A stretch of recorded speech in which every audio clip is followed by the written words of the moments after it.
What's happening in our property markets around Australia? I'm going to tell you today as 4 experts join me to give you an update state by state. Are you interested in property investing, success or money? Well, you're in the right place. This is the Michael Yardney podcast, where each week you'll learn a number of new ideas regarding success, property investment and money in 20 minutes or less. Our show is brought to you by Metropole, who specialise in helping you grow, protect and pass on your wealth through strategic property advice.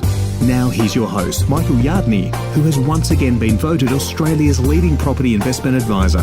That's the 4th time he's won a similar award in the last 6 years.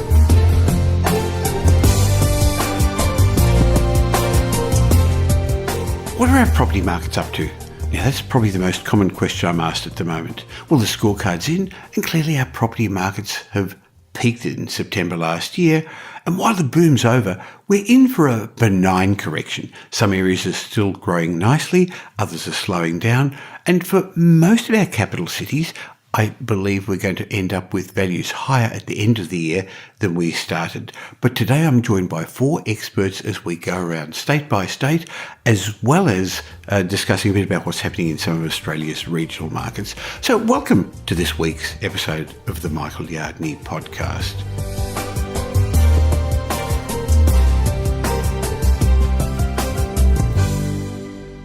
So let's start our whip round of the Australian capital cities with Melbourne, the city that's performed the best for the last couple of decades.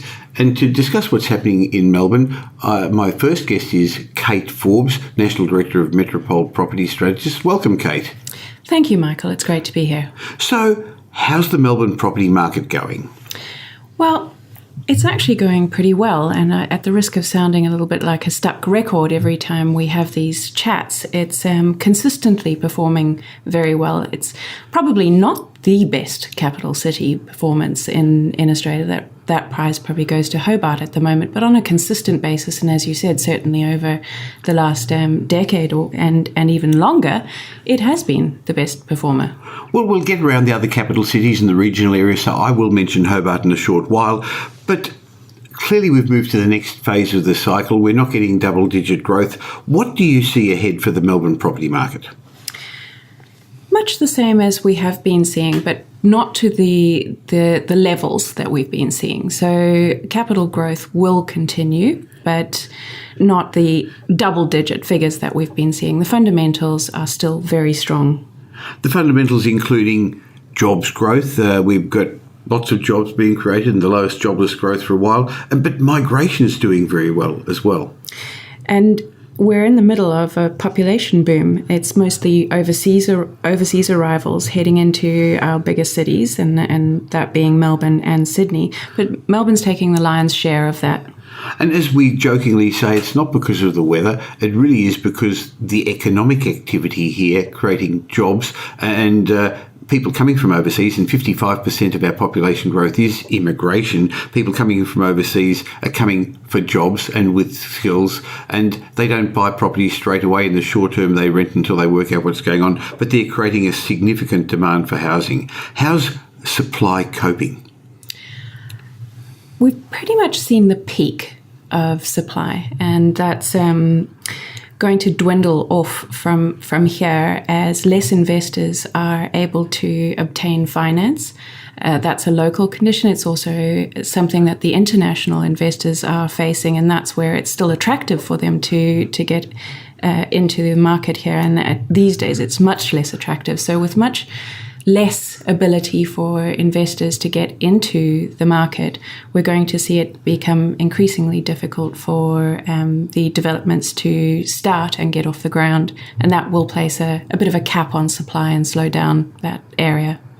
On the other hand, that's going to, with increasing demand, push up rents and I guess prices as well. Sure, we had a huge building boom and there was lots of speculation that we were going to have too much, but the population growth has soaked up a lot of that, but the building boom has now come to an end. It's going to take quite some time for another boom that size to occur because banks aren't lending to developers at the moment, and developers aren't going to have the confidence to get going again until they see market conditions changing. And when that happens, there's a long time frame for these very big developments. How do you see that affecting the markets? Well, in that time frame, when coupled with no check to the demand coming in for those rental properties, it's certainly going to play out in rent hikes. And we've already seen that begin to take hold in the market. But I suspect over the next couple of years, we will continue to see rents going up in response to that. Well, let's put some numbers to it, just to give us some perspective. Numbers for the Melbourne property market. Underlying demand at the moment is well ahead of potential supply. So we're looking at a need for 3,000 households every week.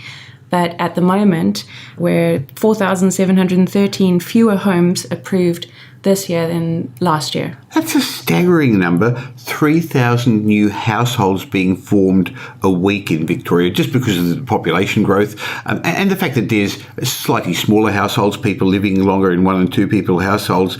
And I guess that's part of the reason we're seeing our declining vacancy rates and there's still the underpinning of property values in the right location. It appears as though we're actually just keeping our heads above water. If you look back at last year's figures, it was just over 62,000 dwellings of all types that were delivered to the Melbourne market across all regions. And that's contrasted with over 146,000 people population growth. Divide the one into the other and you get just below 2.4, which really is just keeping our heads above water, as I said earlier, when the national average per household is sitting at about 2.6. Okay, so who's in the market at the moment?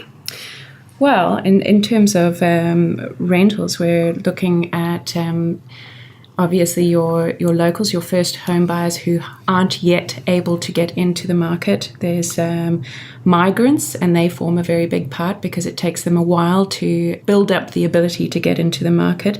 And then there's also your short-term arrivals, not necessarily those who come for a couple of months, but those who are coming in January and leaving in November, December for education purposes. There's a 18.3% jump over on a year-on-year basis from January to January 2018 in terms of education approvals for visas. And the majority of those are coming to Sydney and Melbourne. And that swells the market and those who are in the market for rental properties. That makes a significant difference because that's not counted in population growth because they don't stay long enough, but it definitely makes a big difference in demand for properties. What about investors? Are they still in the market? They'd very much like to be, but their ability has been curbed to an extent. So it's not that the demand has gone, it's just that APRA and various other interventions have meant that there's less ability to get into the market. So we've seen a little bit of a shift towards first home buyers, but to a large extent as well, we see that the benefits of the stamp duty concessions have been eroded by price increases. I believe the Melbourne market is going to be performing more strongly than most other capital cities this year, and it's likely that overall property values may be up 4 or 5%, apartments may be a little bit less than that. But again, we're not buying the market, we're looking at buying individual properties in the market that are going to outperform the averages. So if an investor was considering getting into the Melbourne property market, what would you be suggesting they look at? Same as I suggest every time. The strategy shouldn't be changing on a short-term basis. And now, that's actually a really, really good point. It shouldn't. You shouldn't change your long-term strategy because of short-term ups and downs in supply and demand or finance, because that's really a form of hotspotting, isn't it? And that's not what we do. Absolutely. You need to find something that is going to outperform on a consistent basis going forward. Great. So if people want to have a chat with you and your team about what to buy in Melbourne, or just having a look at how their property portfolio is performing, how do they contact you? Melbourne office can be reached on 9591 8888 or check out the Metropole website. Fantastic. Thank you very much, Kate. And now we're going to move on to the Sydney property market. So as we do our whip around Australia, our next stop is the harbour city. And with me is Ahmed Imam, Manager of Metropole Properties in Sydney. Hello, Ahmed. Hi, Michael. Always a pleasure. Now, unfortunately, the Sydney market's been getting a lot of headlines lately because it's not booming as strong as it did before. In fact, some people are saying it's ready for a crash. What's your thoughts on that? Look, I don't think it's ready for a crash, but what I do think is that the Sydney market is very fragmented.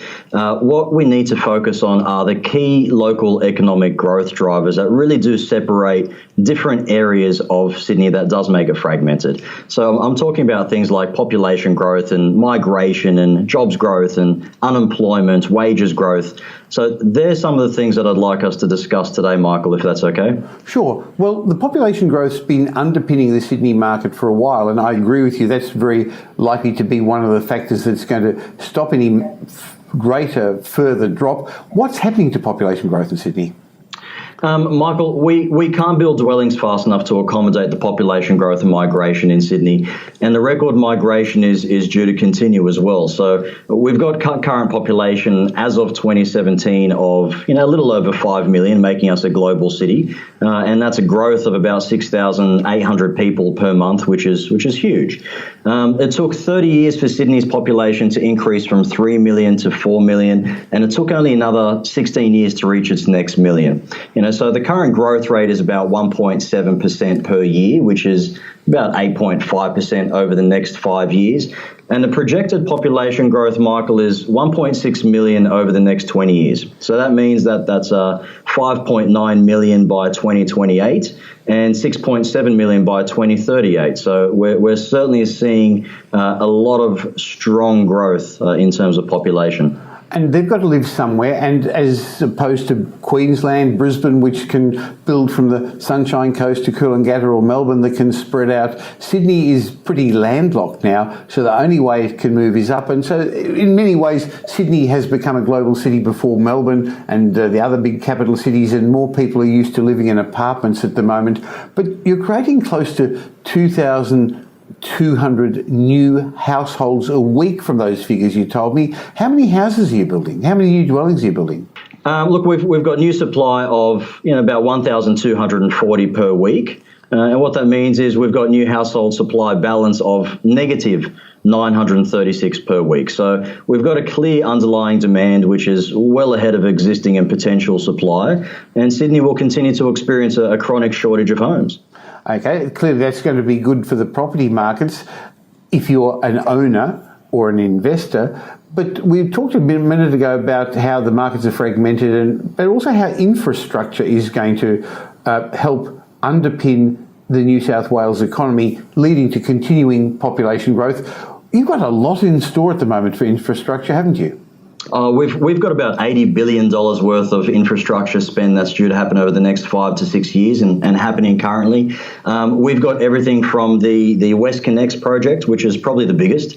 It's $16.8 billion. It's 33-kilometre motorway linking Western Sydney with the CBD, the airport and Botany. We've got Sydney Metro, which is a $12 billion project, which is Sydney's first rapid transit line. We're bringing the trams back, Michael. So we've got the Southeast Light Rail, which is $2.2 billion in spend. That's 12-kilometre light rail connecting Circular Quay to Kingsford. So everyone in the east and southeast is now going to be able to travel to the CBD quite easily. We've got the Parramatta Light Rail. We've got the Western Sydney Airport. We've got the North Connects. We've got the Northern Beaches Hospital. Michael, I can go on and on and on. And infrastructure spend is into the billions and very, very strong. So that's going to underpin the New South Wales economy, underpin people's confidence in having jobs and give them the ability to keep owning properties. But clearly Sydney has Manhattanized, so it's not the place for first home buyers to be easily able to get in, and it's not the place where a lot of people in the future are going to have a backyard and a front yard, and people are trading backyards for balconies or courtyards. Ahmed, thank you for your insights. If people want to find out more about you, they can contact you at metropole.com.au or 1300 Metropole. Turning our attention to the Sunshine State, I've got Brett Warren, Senior Property Strategist at Metropole in Brisbane. Hi, Brett. Hi, Michael. Good to be with you. Now, clearly the Brisbane market has turned the corner It's had a number of headwinds over the last couple of years that have held it back, but despite them, they've been pretty resilient. It's probably worth just setting a bit of context to what's been holding back the market and how well it's done despite that.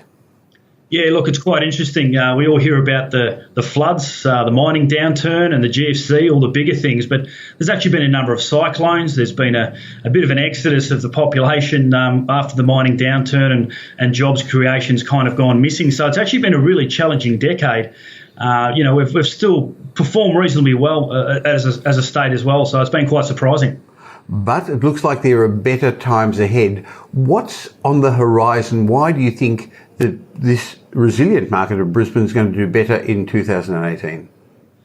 Yeah, look, there's a bit of a confident kind of feel there. Look, a lot of people have been, pointing towards Brisbane in the last 4 or 5 years because it's Brisbane's turn. But as you know, Michael, the numbers just haven't been there. The jobs growth haven't been there. The population growth hasn't been there. So we're starting to see those figures turn around, though. More jobs are starting to be created. We're leading the nation for overseas migration, and people are actually returning to Brisbane from interstate, which is exciting. And that's all going to be led by the expansion of our big employment hubs. So the CBD, the airport, and some of our major hospitals are also getting upgraded. Well, at the same time, the recent building boom has ended, so the oversupply is going to fizzle out. The apartment market's now adjusting as people are starting to rent them. Affordability and lifestyle changes, and the Commonwealth Games are all good for the economy of Brisbane, and there's been quite a bit of interest from overseas.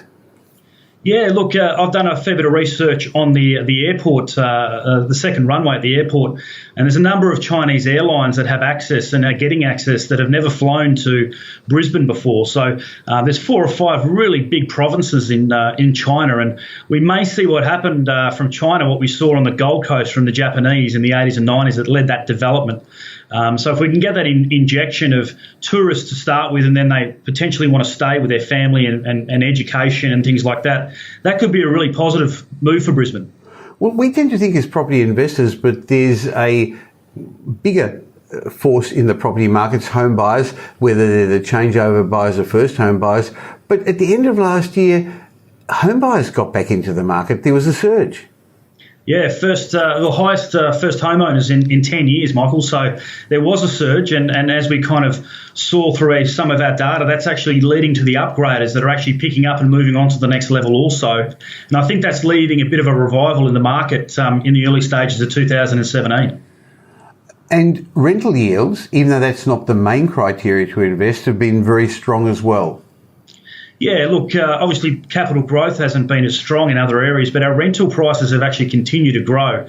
We're starting to see a bit of a soften in the market in the last couple of years, but as capital growth takes off, that rental market will start to tighten again and start to pick up again a bit as well. So if you were to invest in Brisbane, what sort of property would you consider?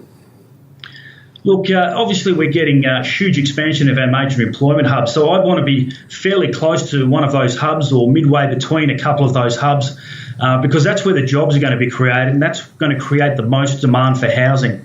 I'd also want to ensure that I have good access to public transport. Our train lines and our busways are really starting to become high demand as well as our population increases. And the second thing is, which we're learning a lot from Sydney and Melbourne, are school catchments. Areas with good school catchments are generally performing anywhere from 5 to 7% better per annum, just because they've got that demand for schooling and education. So houses in the inner and middle ring suburbs are likely to outperform. And one of the great things about Brisbane is a number of years ago your government was smart enough to put a lot of infrastructure there. So it's not that hard to get to the outer suburbs, but that's going to become more and more of a nuisance as more people use those freeways and those tunnels. And they're already a little bit squashy, aren't they? They certainly are. Look, it's really just delaying the inevitable, and people are probably taking it for granted a bit, the public transport system. But I can tell you and assure you, in the years to come, I think we're getting another 1 million people in the next 10 to 12 years.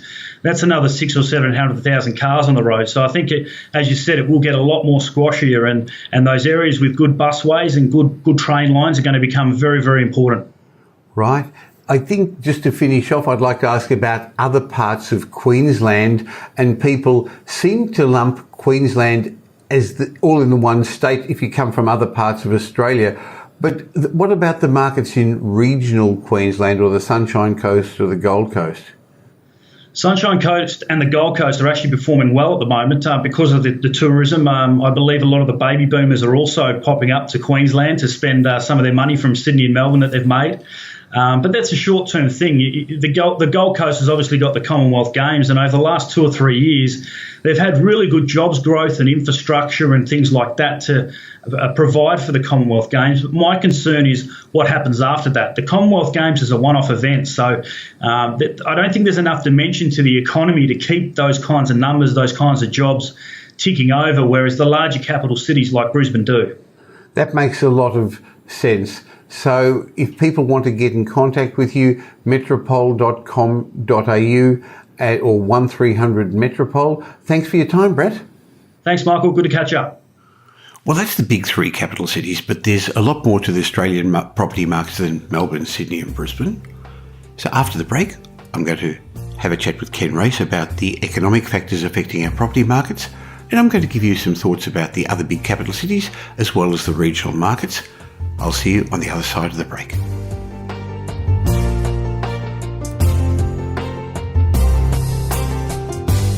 If you're looking to get started in property or to grow your existing portfolio, turn to someone you can trust for independent advice. The team at Metropole Property Strategists have been involved in over $2 billion worth of property transactions, creating wealth for their clients, and they can do the same for you. They don't sell property, so their advice is independent and unbiased. Metropole can devise a strategy, their buyer's agents will buy your property for you, or you could use their renovations team, property development or portfolio management services. Arrange a time for an obligation-free chat at metropole.com.au.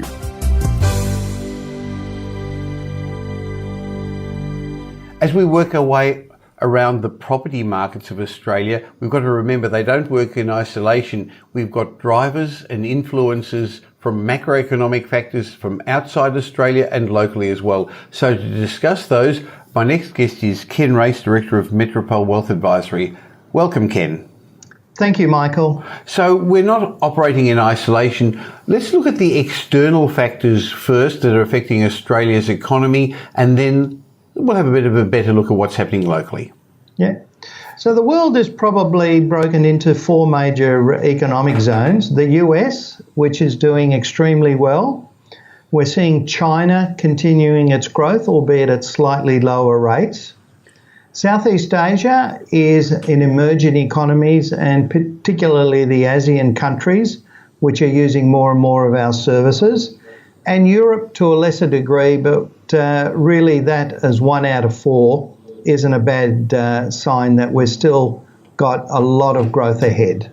So the world's economy is doing pretty well. Australia's economy is chugging along, not as well as the Reserve Bank and the government would like, but we're not doing too badly, are we? No, we're seeing unemployment levels are certainly pretty low. The big thing in Australia is wages growth, which is certainly subdued. But we're seeing significant infrastructure expenditure across all the major capital cities, which is drawing on that employment pool. And we're now starting to see pressure on wage growth. So I think that'll start showing signs into the economy over the next 12 months. Well, you talked about infrastructure during the years following the global financial crisis. The mining boom helped us. And then as that faded, the government encouraged a residential property boom, a building boom, by lowering interest rates, and the construction boom helped us significantly. I see the next major spending is really the infrastructure boom, which is going to drive us through the next decade. Yeah, I think 2 good things about infrastructure. It's got a very long tail, so we're certainly seeing projects of 2, 3, 4, 5 years plus. And every major capital city has got significant billions of dollars being spent. The good thing about infrastructure is it uses local wages, of course, local labour, and also local raw materials. So we're seeing that really starting to affect wage growth. So, as I said just a few minutes earlier on, we're going to see, I hope, over the next 12 months, improving wages. That might have a small impact on inflation, which is when the Reserve Bank might have a look at interest rates, but certainly not over the next 12 months. Sure, I agree with you that really before interest rates go up, we've got to have some wages growth. Now, looking more locally, the economy is doing okay, interest rates are going to remain low, APRA's probably going to keep its hands out of the banking sector for this year. We're already seeing banks come back now with lower interest rates, a bigger appetite to lend money. How's the average Australian household going? Are they in good shape to take on more property debt? I think the majority are, notwithstanding subdued wages growth. We're seeing a lot of Australians took advantage of the low interest environment. They certainly paid down credit cards. They certainly paid down home loans. So we're seeing 12 to 24 months of, if you like, excess repayments into people's home loans. So there's actually that inbuilt buffer for that uneventual either loss of a job or an interest rate rise. So we're seeing individuals quite confident and therefore spending, but more importantly, businesses for the first time in a number of years are showing a high level of confidence, which means they're employing more, they're spending money on plant and equipment to produce more, which is now drawing on the labour pool, which again will feed into real wage growth over the coming 12 months. So in summary, things are pointing in the right direction. There are some challenges. The wages aren't growing as much as we'd like. The economy's not growing as strongly as we'd like despite low interest rates. But no major speed bumps ahead. No, and look, as bad as wage growth is, that people aren't maybe keeping up with inflation, most people have a job. And even if it isn't the right job or the right category of jobs, at least there's employment there, and people are more confident that they'll keep the employment that they have. So I think there will be a move to spending. I think more so on property. I think shares, people are always a little bit unsure about that. They like to have control. And at the end of the day, we do not have very much land. So the supply of available land for property is going to be the big constraint on building more. Okay, fantastic. Thank you for giving us that insight. Ken Race, Director of Metropole Wealth Advisory, and we'll now move on through the other states of Australia. Okay, it's time to look at the other capital cities around Australia as well as our regional markets. Let's start with Adelaide, which, like the rest of Australia, is very fragmented. Some of its suburbs are showing 3 times the capital growth of others. But overall, home values are only up about 2.2% over the last 12 months, and values of apartments only increased 0.9%. Now, I know some investors are looking for opportunities in Adelaide, hoping, well, let's be honest, speculating that prices are going to increase.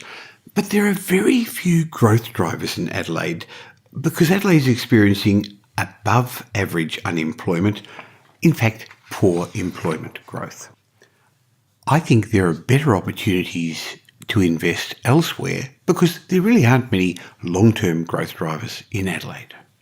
Moving further west, the Perth property market peaked in June 2014, and it's getting close to the bottom, but it's probably yet to bottom out. Prices fell about 2.7% over the last year. Now, even though Western Australia created 50,000 jobs in 2017, consumer confidence is low. Buyers are waiting for signs that the market has hit rock bottom. And while the market may actually bottom out in late 2018, in my mind it's much too early for a counter-cyclical investment in the West. I can't see prices rising significantly for a number of years because once the market does bottom, people are going to keep putting houses back onto the market that they've been avoiding doing. They've been waiting. They didn't want to sell into a falling market. So usually as the market bottoms, there's a period of stabilisation before it goes up. At the same time, there's still a significant oversupply of new apartments, and with that, developers are offering some really strong incentives to incentivise buyers with big discounts up to $50,000. They're giving complimentary solar panels, they're giving appliances, air conditioners, but these buyers don't get sucked into that, because buyers who do this are not going to experience capital growth for years. So these short-term incentives won't make up for the lost opportunity. Okay, Hobart. Now, Hobart's Australia's most affordable capital city, and there's no doubt it delivered the highest capital growth over the last year. And I know that's actually allowed some property pundits, some of those speculators, to say, "I told you so." Now, this growth of property values on the Apple Isle was supported by an economic upturn, spurred by tourism and stronger retail sales, but the property markets themselves were mainly driven by investor speculation. People from across the ditch, from the big continent, buying into the Hobart property market. But I see Hobart's property market still performing pretty well in the first half of this year as investors chase the next hotspot. But keep in mind, it's a very small market, so learn from the past. This year's hotspot very quickly becomes next year's not spot. Last year, there was about 5,200 dwellings sold in Hobart. That's 1% of the Australian market. Hobart only accommodates a 1% share of Australia's population growth, annual population growth. It's a small space. It's a small place. It doesn't take much to influence the market in both directions. A small push will push it up, but when people realise what's going on, it'll drop again. So despite some of the fast rate of growth, dwelling values in the Apple Isle really have barely kept up with inflation over the last decade, and with few long-term growth drivers, I'd avoid investing in Hobart. Now, I know some people are saying it's got to catch up. No, these underperforming markets don't have to catch up. Remember, what's driven property values around Australia in the last decade and since the global financial crisis, and particularly in the last few years, has been lower interest rates. The problem is the push from low interest rates has now gone. That's the end of it. There's no big drive anymore. And while interest rates may not go up for a while, it doesn't mean that property values are going to catch up. Property values are going to now grow from these lower levels, but there's no catch-up around. Let's look at Darwin at the other end of Australia. The Darwin market's still suffering from the ends of the mining boom, and our research suggests that house prices are likely to keep falling for much of this year. They fell over 7% last year, and values across the city are 22% lower than they were in their peak in August 2010. But as against the East Coast big capital cities, where many jobs are created, Darwin had a net loss of jobs, showing how badly its economy is languishing. Darwin doesn't have any significant growth drivers on the horizon, and I think it's best avoided for investors. Canberra. What about Canberra, our capital city? House prices in Canberra are rising much faster than the value of units. Their houses went up close to 4% last year, apartments only about 1%. And Canberra's got a strong economy, above average population growth, and these things should underpin their property markets over the last couple of years.